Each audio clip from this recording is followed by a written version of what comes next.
Sunday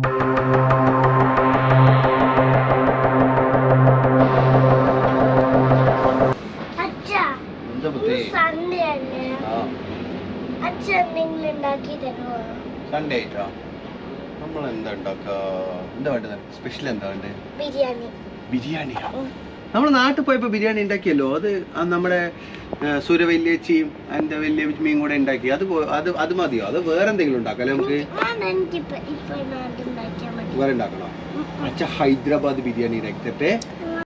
Hyderabad biryani ഉണ്ടാക്കാം. Okay, അപ്പൊ നമുക്ക് എന്തായാലും നമ്മുടെ ഒരു വെൽക്കം പറഞ്ഞല്ലോ എല്ലാവരോടും. നമ്മളിന്ന് ഹൈദരാബാദ് ബിരിയാണി എന്തായാലും മോൾട്ടി പറഞ്ഞ പോലെ നമുക്ക് ട്രൈ ചെയ്യാൻ പോണ്. എങ്ങനെ ഉണ്ടാവും എന്നുള്ളത് അറിയത്തില്ല. അപ്പൊ നമ്മുടെ ചാനലില് വീഡിയോ കണ്ടിട്ട് ഇഷ്ടപ്പെടുകയെന്ന് പറഞ്ഞു കഴിഞ്ഞാൽ എല്ലാവരും സബ്സ്ക്രൈബ് ചെയ്യുക, ഷെയർ ചെയ്യുക, കമന്റ് ചെയ്യുക. അല്ലേ മുത്തേ? എന്താ ചെയ്യേണ്ടത്?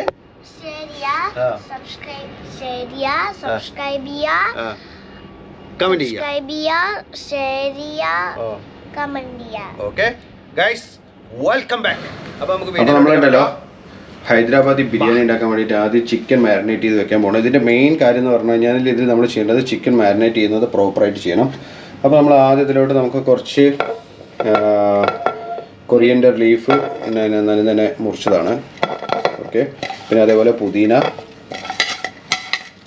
ഓക്കെ, പിന്നെ അതിലോട്ട് നമുക്ക് കുറച്ച് ഇഞ്ചി വെളുത്തുള്ളി പേസ്റ്റാണ്. ഇതൊരു 3-4-5 സ്പൂണ് നമുക്ക് ചിക്കൻ അനുസരിച്ച് നിങ്ങൾക്ക് ചേർക്കാവുന്നതാണ്. പിന്നെ അതിലോട്ടുണ്ടല്ലോ നമ്മൾ നേരത്തെ പൊടിച്ച് വെച്ചിട്ടുണ്ടായിരുന്ന ഗരം മസാലയുടെ ഇതാണ് നമ്മൾ ലീഫും പട്ടയും ഗ്രാമ്പും ഒക്കെ കൂടെ മിക്സ് ചെയ്ത് ചെയ്ത് വെച്ചിട്ടുള്ളതാണ്. ഓക്കെ, അപ്പോൾ ഇതിലോട്ട് നമുക്ക് കുറച്ചുകൂടെ ചെറിയ ജീരകം കുറച്ച് മതിയാവും, ഒരു ടേബിൾ സ്പൂൺ ജീരകം. ഓക്കെ, പിന്നെ അതുപോലെ ഇതിലോട്ട് കുറച്ച് വലിയ ജീരകം കുറച്ച് മതി, കുറച്ച് സ്മെല്ലിന് വേണ്ടിയിട്ട്. ഓക്കെ, പിന്നെ അതിലോട്ട് നമ്മളൊരു 4-5 പച്ചമുളക് മുറിച്ച് വെച്ചിട്ടുണ്ട്. അപ്പോൾ ഈ പച്ചമുളക് നമ്മളിതിലോട്ട് ചേർത്തി കൊടുക്കുക. ഓക്കെ, അതിലോട്ട് നമുക്ക് കുറച്ച് നമ്മുടെ നാടൻ പശുവിൻ്റെ നെയ്യാണിത്. നമ്മൾ വാങ്ങിയിട്ടുള്ളതാണ്, വീട്ടിലുണ്ടാക്കിയിട്ടുള്ളതല്ല. ഇത് നമുക്ക് കുറച്ച് ഇതിലോട്ട് ഒഴിച്ചു കൊടുക്കുക. ഓക്കെ, ആദ്യം ഇതിനെ നമുക്കൊന്ന് മിക്സ് ചെയ്തെടുക്കാം. എന്നിട്ട് ബാക്കി ഇൻഗ്രീഡിയൻസ് നമുക്ക് ഇതിലോട്ട് ചേർത്താം. ഇത് നന്നായിട്ടുണ്ടല്ലോ, ഇതൊന്ന് നന്നായിട്ട് മിക്സ് ചെയ്ത് കൊടുക്കണം. ഇത് നന്നായിട്ടൊന്ന് മിക്സ് ചെയ്തിട്ടുണ്ട്. നമുക്കിതിലോട്ട് ഇനി നമ്മുടെ മസാല ഐറ്റംസ് മൊത്തം ഇതിലോട്ട് ചേർത്താൽ മതി. അപ്പോൾ ഇതിലോട്ട് നമ്മളൊരു 1 ടേബിൾ സ്പൂണ് ഗരം മസാല, ഒരു 1.5 ടേബിൾ സ്പൂണ് മുളക് പൊടി, കുറച്ച് നമുക്ക് ആവശ്യത്തിന് മതിയാവും. ഒരു 1.5 ടേബിൾ സ്പൂൺ, അതേപോലെ ഒരു 2 ടേബിൾ സ്പൂണോളം കൊറിയൻഡർ പൗഡർ, മല്ലിപ്പൊടി, അതുപോലെ കുറച്ച് മഞ്ഞൾപ്പൊടി. നമ്മളുണ്ടാ മസാലയൊക്കെ എടുക്കുമ്പോഴല്ലേ നമ്മളിങ്ങനെ ഒരു പാത്രത്തിൽ എടുത്ത് വെച്ച് കഴിഞ്ഞാൽ എത്ര ഈസി അല്ലേ. ഓക്കെ, അപ്പോൾ കുറച്ച് കുരുമുളകും എരിവിന്. ഓക്കെ, നമ്മൾ കഴിഞ്ഞിട്ടില്ല. ഇതിലോട്ട് നമ്മൾ നേരത്തെ കുറച്ച് ഉള്ളിനെ ഫ്രൈ ആക്കി വെച്ചിട്ടുണ്ട്. ഇത് നമ്മൾ ഉള്ളി ഫ്രൈ ആക്കി വെച്ചിട്ടുള്ളതാണ്, എണ്ണയിൽ ഫ്രൈ ആക്കി വെച്ചിട്ടുള്ളതാണ്. ഇതിൻ്റെ മെയിൻ ഇൻഗ്രീഡിയൻ്റ് ആണ്. ഇത് മറക്കാതെ ചേർക്കണം. കുറച്ച് ഇത് ഉള്ളി വറുത്തത്. ഓക്കെ, അത് കഴിഞ്ഞിട്ട് നമുക്ക് ഇതിലോട്ട് കുറച്ച് തൈര്, ഒരു 2-3, കാരണം ഞാൻ ഇവിടെ 1 കിലോ കോഴി എടുത്തിട്ടുള്ളൂ. അപ്പോൾ നമ്മളെന്തായാലും ഒരു 3-4 കുറച്ച് തൈര് മതിയാവും. എല്ലാം പറഞ്ഞാൽ ഓവർ ഇട്ട് കഴിഞ്ഞാൽ പുളിക്കും. ഓക്കെ, കഴിഞ്ഞിട്ടില്ല. നമുക്കിതിൽ അവസാനമായിട്ട് കുറച്ച് ഓയിൽ ചേർക്കണം. ഓക്കെ, കുറച്ച് ഓയിൽ ചേർക്കുക. കുറച്ച് മതിയാവും കേട്ടോ. ആദ്യം നമ്മളിതൊന്ന് മിക്സ് ചെയ്തിട്ട് പിന്നെ നമുക്ക് കുറച്ച് ഓയിൽ ഒഴിച്ചിട്ട് നമ്മളിതിനെ റെഡിയാക്കി വയ്ക്കുകയാണ് വേണ്ടത്. പിന്നെ ഇതിന് ശേഷം ഇതിലോട്ട് നമുക്ക് ആവശ്യത്തിനുള്ള ഉപ്പ്, കുറച്ച് ഉപ്പ് ഇട്ടാൽ മതി. നിങ്ങൾ ആവശ്യത്തിന് ഉപ്പ് നോക്കിയിട്ട് ഉപ്പിടുക. എന്നിട്ട് ഇതിനെ ഒന്ന് നന്നായിട്ടൊന്ന് മിക്സ് ചെയ്യാം. ഓക്കെ, നല്ല രീതിയിൽ കൈ കൊണ്ട് മിക്സ് ചെയ്യാൻ തന്നെ വേണം. അപ്പോൾ നമ്മൾ മസാലയൊക്കെ നന്നായിട്ട് മിക്സ് ചെയ്ത് വെച്ചിട്ടുണ്ട്. അപ്പോൾ നമുക്കിതിനെ ഒരു 3-4 മണിക്കൂർ ശരിക്കും റെസ്റ്റിന് വയ്ക്കണം. ഓക്കെ, അപ്പോൾ ഇതങ്ങനെ റെസ്റ്റിന് ഇരിക്കട്ടെ. ചോറ് വെക്കാൻ വേണ്ടിയിട്ട് കുറച്ച് വെള്ളം വെച്ചിട്ടുണ്ട്. വെള്ളം ചൂടായതിന് ശേഷം ഉണ്ടല്ലോ കുറച്ച് ലീഫ്, ഒക്കെ ഒരു 2-3 കഷ്ണം പട്ട, അതുപോലെ കുറച്ച് ഗ്രാമ്പൂ, പൂ, ഇതെല്ലാം ഇടാം.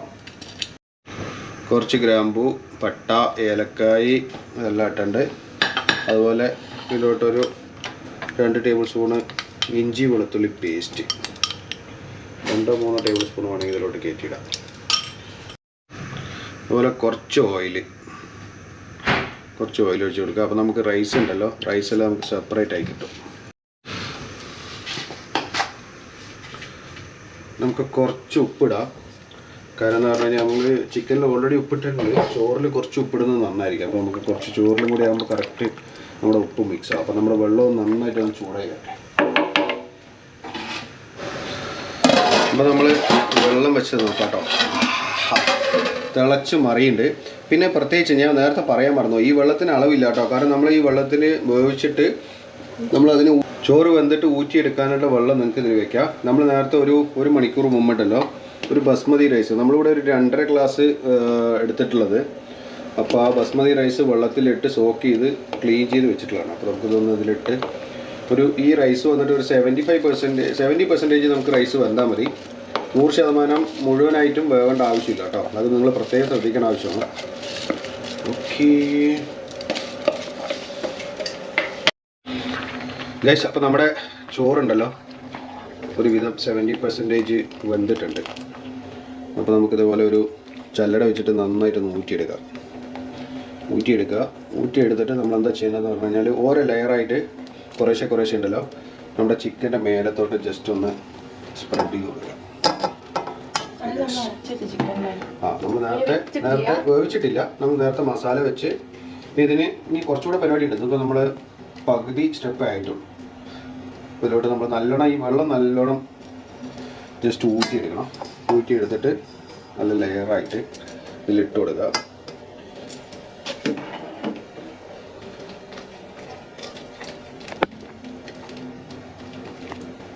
ഒരു ലെയർ ഇട്ട് കൊടുത്തിട്ടുണ്ടല്ലോ, വേണമെങ്കിൽ നമുക്ക് ചോറിന് കളർ കിട്ടാനില്ലേ കുറച്ച് നിങ്ങൾക്ക് കളർ വേണമെങ്കിൽ കൊടുക്കാം. ഇപ്പോൾ ഞാൻ എന്താ ചെയ്യുന്നത് പറഞ്ഞു കഴിഞ്ഞാൽ കുറച്ച് മഞ്ഞൾപ്പൊടി കലക്കിയിട്ട് ഒരു മഞ്ഞ കളർ കിട്ടാൻ വേണ്ടിയിട്ട്, ഒരു ചോറിൻ്റെ വേറൊരു അതായത് വൈറ്റ് അല്ലാതെ കുറച്ചുകൂടെ വേറൊരു കളർ കിട്ടാൻ വേണ്ടിയിട്ട് മഞ്ഞ. നമുക്ക് വേണമെങ്കിൽ ഫുഡ് കളർ റെഡോ ഒരു ഡെക്കറേഷൻ വേണമെങ്കിൽ അതുപോലെ ചെയ്യാവുന്നതാണ്, നാച്ചുറലായിട്ട്. അതെ.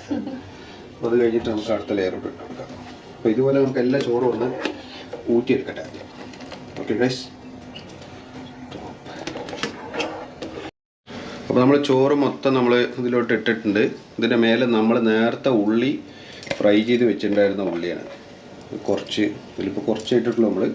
നമുക്ക് വേണമെങ്കിൽ കുറച്ച് ഇട്ടുണ്ടായിരുന്നു, കുറച്ച് കൂടുതൽ.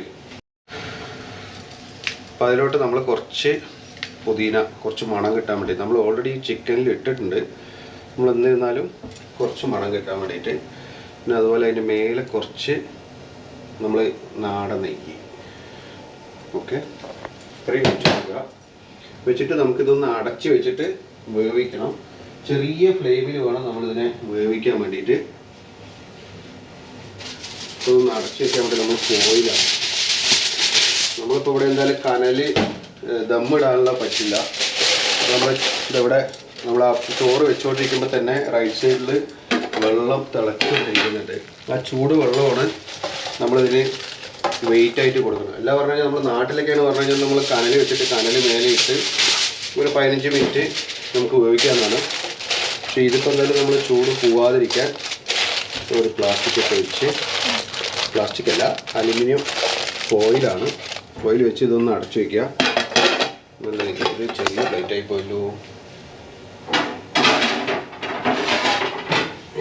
ഇതൊന്ന് വെച്ച് ഓക്കെ അടച്ചിട്ട് ഇതിൻ്റെ 4 ചുറ്റുണ്ടല്ലോ നമുക്കിതൊന്ന് അടുപ്പത്ത് വെച്ചൊന്ന് ഓണാക്കി വിടാം. ഓക്കെ, ഒന്ന് ഓണാക്കി വിട്ടിട്ട് ഇതിനെ ചെറിയ ഫ്ലെയിമിൽ വെക്കണം. ഇതിന് എയറൊന്നും പോവാതിരിക്കാനേ നമുക്കൊരു ആട്ടമാവോ മൈദയോ ഇതുപോലെ നിങ്ങൾക്ക് വെച്ച് നന്നായിട്ടൊന്ന് അടയ്ക്കാം. കുഴച്ചിട്ട് നന്നായിട്ടൊന്ന് അടച്ചു കൊടുക്കാം. നമുക്കിതൊക്കെ ഒന്ന് അടച്ചു കൊടുക്കാം. എന്തായാലും സ്റ്റോപ്പ് ചെയ്യുമ്പോഴത്തേ അപ്പോൾ നമ്മൾ മാവൊക്കെ വെച്ച് വേഗം വെച്ചിട്ടുണ്ട്. ഇതിൻ്റെ മേലെ ഉണ്ടല്ലോ കനലിന് പകരം നമ്മൾ നേരത്തെ ചൂടാക്കിയ പാത്രത്തിൽ വെള്ളവും വെച്ചിട്ടുണ്ട്. ഇതൊരു 10-15 മിനിറ്റ് വെച്ചിട്ട് ആ ചെറിയ സിമ്മിൽ ഇതൊന്ന് വേവണം. എങ്കിലാണ് നമ്മുടെ ചിക്കനൊക്കെ ഒന്ന് കറക്റ്റായിട്ട് വെന്ത് കിട്ടുന്നത്. കാരണം നമ്മൾ ചിക്കൻ വേവിക്കാത്തതാണ്. ഓക്കെ ഗൈസ്, ഒരു 15 മിനിറ്റ് കഴിഞ്ഞിട്ട് കാണാം.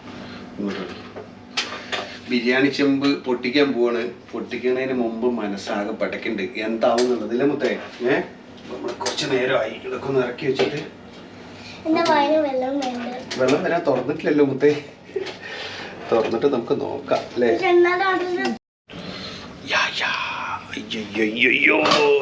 ഓക്കേ.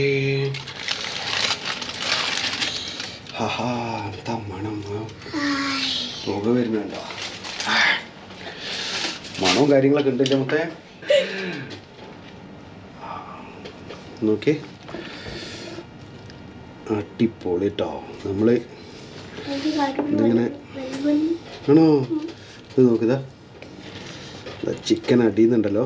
എന്താ മുള്ളി നോക്ക് കണ്ടോ? ഈ ആ ഒരു നമ്മൾ വിചാരിച്ചതിനും കാട്ടിയും കിടുവായിട്ട് സാധനം വന്നിട്ടുണ്ട്. അപ്പം നമുക്ക് എന്തായാലും ഉണ്ടല്ലോ ഒന്ന് ടേസ്റ്റ് ചെയ്ത് നോക്കാം സാധനം. എന്താ ഇത് നോക്കി, ഇത് നോക്കി കണ്ടോ? ആഹാ, ഓ എനിക്ക് അക്ഷമനാവുന്നു ഞാൻ. നമുക്ക് എന്തായാലും ഒന്നും കൂടെ അടിയെന്നൊക്കെ കാണിച്ചതാണ്. ഇത് നോക്കി, എന്താ കണ്ടോ? ആ മസാലയും ആ ചിക്കനും ഒക്കെ കൂടെ കറക്റ്റായിട്ട് ഇതായി വന്നിട്ടുണ്ട്. നമുക്ക് എന്തായാലും ഇതിനെ ഒന്ന് എടുത്തിട്ട് പ്ലേറ്റിലോട്ട് എടുത്ത് നോക്കാം. ഓക്കെ, അപ്പം നമ്മൾ എന്തായാലും ടേസ്റ്റ് ചെയ്യാനുള്ള ചിക്കൻ ഉണ്ടല്ലോ. ഇല്ല മുത്തേ, നീയാണോ ടേസ്റ്റ് ചെയ്യണത്? ആണോ? ഇതുണ്ടോ ചിക്കനൊക്കെ കണ്ടോ? ഇത് നോക്കി, ഇത് നോക്കി വെന്തിട്ട് നമ്മളിങ്ങനെ ആവിയിൽ നേരത്തെ വേവിച്ചിട്ട് പോലും ഉണ്ടായിരുന്നില്ല. അപ്പോൾ വേവിക്കാതെ ഈ ആവിയിലിട്ട് വേവിച്ചിട്ട് കറക്റ്റായിട്ട് വേവോ അടി പിടിക്കുമോ എന്നുള്ളതൊക്കെ ഉണ്ടായിരുന്നു. പക്ഷെ കറക്റ്റാട്ടോ, അടിപൊളി. ആ മസാലയൊക്കെ അവിടെ പിടിച്ചിട്ട് നല്ല മണം വരുന്നുണ്ട് ഗൈസ്. അപ്പോൾ നമ്മുടെ മോൾട്ടി പറഞ്ഞ പോലെ നമ്മൾ ഹൈദരാബാദി ബിരിയാണിയൊക്കെ ഉണ്ടാക്കി. ഓക്കെ, എന്തായാലും സാധനം ഗംഭീരമാണ്. കാണുമ്പോൾ തന്നെ ഭയങ്കരമായിട്ടുണ്ട്. മോൾട്ടിക്ക് ഇങ്ങനെ വായിലിങ്ങനെ വെള്ളം വന്ന് കപ്പലോട്ടാനുള്ള വെള്ളമുണ്ട് ഇപ്പോൾ അല്ലേ? ഓക്കെ, അപ്പോൾ നമുക്ക് ടേസ്റ്റ് ചെയ്ത് നോക്കാം അല്ലേ മോൾട്ടി? നമ്മൾ ക്ഷമയില്ല നമുക്ക്. ഓൾറെഡി നമ്മളിപ്പോൾ 2 മണിയായി, തുടങ്ങിയിട്ട് കുറേ നേരമായി.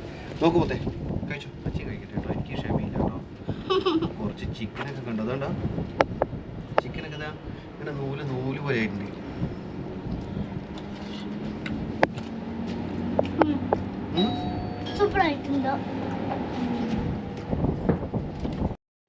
ഗൈസ്, അപ്പോൾ നമ്മളുണ്ടല്ലോ ബിരിയാണി ടേസ്റ്റ് ചെയ്ത് സാധനം ഗംഭീര സാധനമാണ് കേട്ടോ.